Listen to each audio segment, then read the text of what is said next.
அமலராஜ் அமலநாயகி வலிந்து காணாமலாக்கப்பட்ட உறவுகளின் சங்கம் மட்டக்களப்பு மாவட்டம். இன்றைய தினம் ஊடக சந்திப்பானது கிழக்கு மாகாணம் அம்பாறை திருவோணமலை மட்டக்களப்பு இணைந்து இன்றைய ஊடக சந்திப்பானது இடம்பெறும். நாங்கள் எடுத்துக்கொண்ட விடயம் என்னென்றால், கடந்த 5ஆம் மாதம் ஐநா ஆணையாளர் இலங்கைக்கு வந்து அவர் பாதிக்கப்பட்ட மக்களையும் சந்தித்து சென்றவர். அதே நேரம் அணையா விளக்கு என்னும் ஒரு தூபியை அந்த செம்மணியில் சிதைக்கப்பட்டு புதைக்கப்பட்ட மக்களின் அந்த அந்த எலும்பு கூடுகள் தோண்டப்பட்ட நிலையில் அந்த செம்மணிக்கு ஒரு தூபியை அமைத்து பாதிக்கப்பட்ட மக்களாக வலிந்து காணாமலாக்கப்பட்ட உறவுகளாக அணையா விளக்கு போராட்டம் ஒன்றை பொதுமக்களும் இணைந்து அந்த இடத்தில் ஒரு அணையா விளக்கு போராட்டத்தை ஆரம்பித்திருந்தார்கள் 3 தினங்களாக. அதன் பிற்பாடு அந்த இடத்தில் ஆணையாளரும் வந்து வணங்கி சென்றிருந்தார். அதே போன்று 25ஆம் தேதி தொடங்கி 1ஆம் தேதி வரைக்கும் அந்த இடத்திலேயே திரும்பவும் வலிந்து காணாமலாக்கப்பட்ட உறவுகள் செம்மணிக்கு நீதி வேணும் என்று கூறி அடையாள உண்ணாவிரதத்தையும் ஏற்படுத்தியிருந்தார்கள், உணவு தவிர்ப்பு போராட்டத்தை ஏற்படுத்தியிருந்தார்கள். இப்போது 9ஆம் தேதி அந்த தூவியை பார்த்தீங்களா இருந்தால் இனவாதிகளால் உடைத்து நொறுக்கப்பட்டிருக்கின்றது. அதிலே இருக்கின்ற அந்த செம்மணியில் புதைக்கப்பட்ட ஆத்மாக்களுக்கு கூட நீதி கிடைக்கக்கூடாது என்ற ஒரு நோக்கத்தோட அந்த இடத்தில் நிறுவப்பட்டிருந்த சிறிய நினைவு தூவியை கூட வச்சு எங்களால நீதி கேட்க இயலாத ஒரு நிலைமை தான் இந்த அரசாங்கத்தாலும் நடந்தேறிக்கொண்டு இருக்கின்றது. அதே போல இப்போ தற்போது வந்த ஐநா அறிக்கை, இந்த ஆணையாளர் வந்து எங்களுக்கு உங்களோட மனநிலைகளை நாங்கள் புரிஞ்சு கொள்றோம், உங்களோட வேதனைகள்ல நாங்கள் இருக்கிறோம், இதுக்கு சரியான தீர்வு தருவோம் என்று சொல்லி இந்த முறை வந்த ஐநா அறிக்கை உண்மையிலேயே பாதிக்கப்பட்ட மக்களாக எங்களுக்கு பாரிய ஏமாற்றத்தையே தந்து கொண்டிருக்கின்றது. ஏனென்று சொன்னால், கடந்த காலங்களில் இருந்த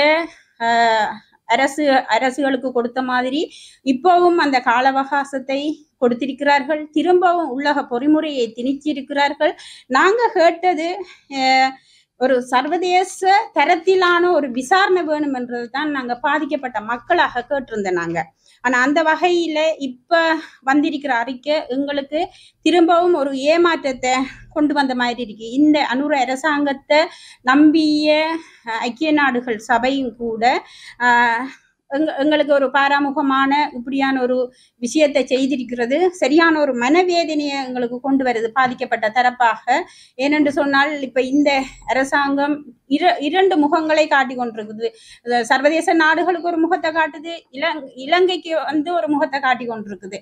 அந்த வகையில பாதிக்கப்பட்ட மக்களுக்காக இதுவரைக்கும் இந்த வலிந்து காணாமலாக்கப்பட்ட உறவுகளுக்கு ஒரு ஒரு நல்ல தீர்வை சொல்ல வேணும், பொறுப்பு கூற வைக்க வேணும் என்ற ஒரு எண்ணப்பாடே இல்லாத ஒரு நிலைமையில தான் இந்த அரசும் செயற்பட்டு கொண்டிருக்கு. அதே போல செம்மணி புதைகுழிக்கும் கூட ஒரு சரியான ஒரு அவர் கரிசனை காட்டின மாதிரி இல்லை. அதே போல கையீட்டி பீகாரை அமைக்கப்பட்டது ஒரு தனியார் காணியாக இருந்தாலும் அந்த இதுக்கும் கூட அவர் ஒரு கரிசனை காட்டப்பட்டதாக இல்லை. ஆனால் அவரை வரவேற்று கொண்டு அவரில் என்ன நம்பிக்கையில் இன்னும் ஒரு 2 வருடங்களை இந்த ஐக்கிய நாடுகள் சபை உள்ளக பொறிமுறைக்குள்ள பாதிக்கப்பட்ட மக்கள் இந்த 17 வருஷத்துக்கு எங்களுக்கு கிடைக்காத நீதி இந்த உள்ளக பொறிமுறை ஊடாக இன்னும் கிடைக்கும் என்ற ஒரு நம்பிக்கையில ஐக்கிய நாடுகள் சபை இன்னும் திரும்பவும் பாதிக்கப்பட்ட எங்களை அந்த உள்ளக பொறிமுறைக்குள்ள கொண்டு போயிருக்கிறாங்க.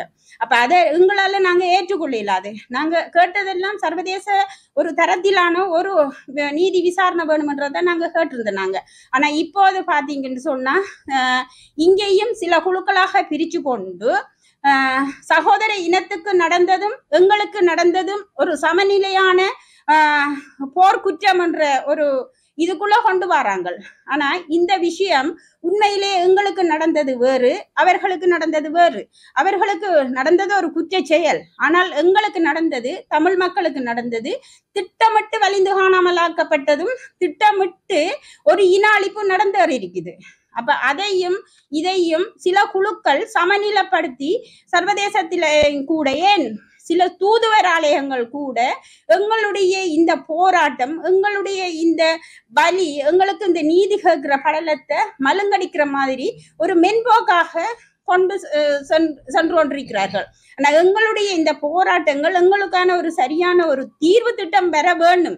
இனிமேல் நடக்காம இருக்கணும்டா இந்த குற்றவாளிகள் இனங்காணப்பட்டு தண்டிக்கப்பட வேணும். இது ஒரு ஒரு சமநிலையில கொண்டு போற ஒரு பிரச்சனை இல்லை. இந்த ஒரு நாட்டில ஒரு மக்களுக்கு இப்படி ஒரு அநியாயம் நடந்திருக்குன்னு சொன்னா அந்த பொறுப்பு கூறல் இந்த அரசாங்கத்துக்கு இருக்குது.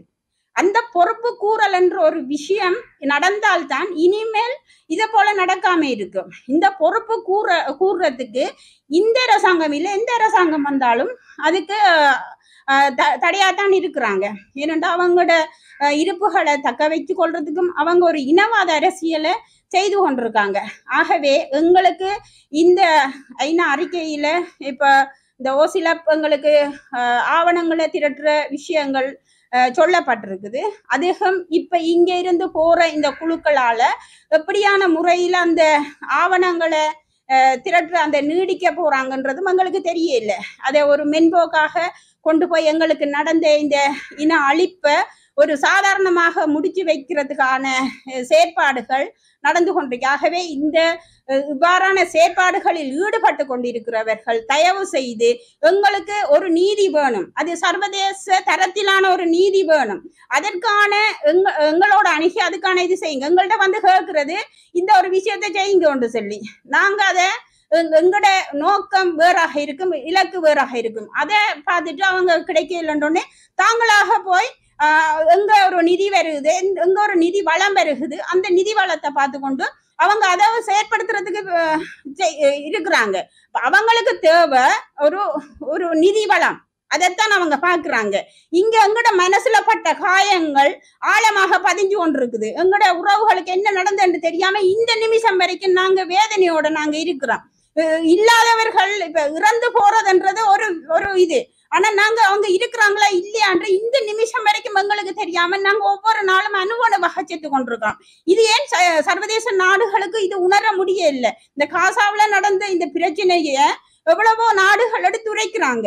இந்த இலங்கையில நடந்த எங்களோட உறவுகளுக்கு நடந்த இந்த அநியாயம், இந்த செம்மணியில புதைக்கப்பட்ட இந்த சிறு குழந்தைகளுக்கு நடந்த இந்த அநியாயத்தை கூட ஏன் ஒரு சர்வதேசத்தின் ஊடாக எங்களுக்கு ஒரு விசாரணையை செஞ்சு எங்களுக்கு ஒரு நீதியை பெற்று தரதுக்கு சகல நாடுகளும் முன்வர இல்லைன்றதான் எங்களுக்கு இருக்கிற ஒரு வேதனை. ஆகவே இந்த ஐநா அறிக்கையை, இந்த ஐநா தீர்மானத்தை நாங்க சில விஷயங்கள் நல்லதாக இருந்தாலும் எங்களுக்கு தற்போதுள்ள எங்களுக்கு இது ஒரு ஏதுவானதாக இல்லை. எங்களுக்கு ஒரு சரியான ஒரு தீர்வு வரும் வரைக்கும் நாங்க சர்வதேசத்தை தான் இவங்க 2 வருஷம் இப்ப ஒரு கால ஒரு உலக பொறிமுறைகள் எங்களை சிக்க வச்சிருக்கிறாங்க. ஆனா அந்த 2 வருஷம் முடிஞ்ச பிறகு நாங்களும் இருப்போமான்றது தெரியாது. இது அப்படியே காலம் கடந்து ஒவ்வொரு ஆட்சி மாறுற நேரம் அவங்களும் ஒவ்வொரு 2 வருஷத்தை கொடுத்து இந்த இலங்கை அரசாங்கத்தை காப்பாத்தி கொண்டுதான் இருக்கிறாங்க. இது முழுதாக பொறுப்பு கூற வேண்டியது இந்த அரசு, மற்றவர்கள் அல்ல. இந்த அரசு பொறுப்பு கூற வேண்டியது, வைக்க வேண்டியது சர்வதேசம். அப்ப அத அவங்களோட கடமையிலிருந்து அவங்க ஒரு நழுவல் போக்காக போறது பாதிக்கப்பட்ட தரப்பாக எங்களுக்கு ஒரு சரியான ஒரு மனவேதனையை உருவாக்கி கொண்டு இருக்கின்றது. நன்றி. வணக்கம். அம்பாறை மாவட்ட வலந்துகான் அமலாக்கப்பட்ட உறவுகளின் சங்க தலைவி தம்பிராசா செல்வராணி. இன்று மட்டக்களப்பு மாவட்டத்தில் திருவோணமலை, அம்பாறை, மட்டக்களப்பு மாவட்ட 3 மாவட்டங்களும் இணைந்து செம்மணியின் அணையா விளக்கு தூவி உடைத்தது சம்பந்தமான ஒரு கண்டன ஊடக அறிக்கை ஒன்றை இன்று வெளியிடுகின்றோம். 59வது கூட்டத்தொடர் நடந்து கொண்டிருக்கும் போதுதான் போட்கட் இங்கு இலங்கைக்கு சமூகம் அளித்தவர். இலங்கைக்கு வந்து அவர் செம்மணிக்கு சென்று செம்மணியில் அந்த அணையா விளக்கு தூவிக்கு மலர் தூவி அந்த அணையா விளக்கு தூவியை கையெடுத்து கண்ணீர் மல்க வணங்கி விட்டு சென்ற பின்புதான் அந்த அணையா விளக்கு தூவி உடைக்கப்பட்டு இன்று கட்டப்பட்டிருக்கின்றது. இது உண்மையில் ஒரு எங்களின் பலி தெரியாத, எங்களின் கண்ணீர் தெரியாத, எங்களின் மன வலிமை தெரியாத ஒரு இனவாத செயல் என்றுதான் நாங்கள் இதை கூற முன்வந்திருக்கின்றோம். ஜெனிவாவில் வாக்கெடுப்பு நடந்த பின்னர் 60வது கூட்டத்தொடர் நடந்து முடிந்த பின் ஜெனிவாவில 60வது கூட்டத்தொடர் நடந்து முடிந்த பின்புதான் அந்த செம்மணி அந்த தூவி உடைக்கப்பட்டிருக்கின்றது. ஏனென்று சொன்னால் உண்மையில் இந்த தூவி அந்த செம்மணி புதைகுழியிலிருந்து எங்களுக்கும் வலிந்து காணாமலாக்கப்பட்ட 8 மாவட்ட உறவுகளுக்கும் அந்த செம்மணியில் புதைக்கப்பட்டிருக்கும் அந்த எலும்பு கூடுகளுக்கும் நெருங்கிய ஒரு தொடர்பு இருக்கின்றது. அந்த தொடர்பு இன்று உலகத்தில் அனைவரையும் தட்டி எழுப்பி இன்று இனவழிப்பென்று ஒன்று இலங்கையில் தமிழர்களுக்கு எதிராக நடந்திருக்கின்றது என்பதை காட்டி இன்று எங்களது உறவுகளை காணாமலாக்க செய்த இந்த இலங்கையில் காணாமலாக்க செய்த இலங்கை அரசின் இராணுவம் போலீஸ் அவர்களுக்கு இன்று இன்னும் பிரச்சனை வந்து விசாரணை கெடுபட்டு எங்களுக்கான தீர்வு கிடைத்து விடுமோ என்ற ஒரு பயத்தில் தான் என்று அந்த தூவியை தகர்த்து உடைத்து எறிந்திருக்கின்றார்கள். அந்த தூவியை உடைத்து எறிந்து இன்று அது கட்டப்பட்டிருக்கின்றன. அது மட்டுமல்ல, ஐநாவில் 60வது கூட்டத்தொடரில் நல்லிணக்கம், பொறுப்புக்கூறல், மனித உரிமை மேம்படுத்தல் என்ற தீர்மானங்கள் அங்கு நிறைவேற்றப்பட்டிருக்கின்றது.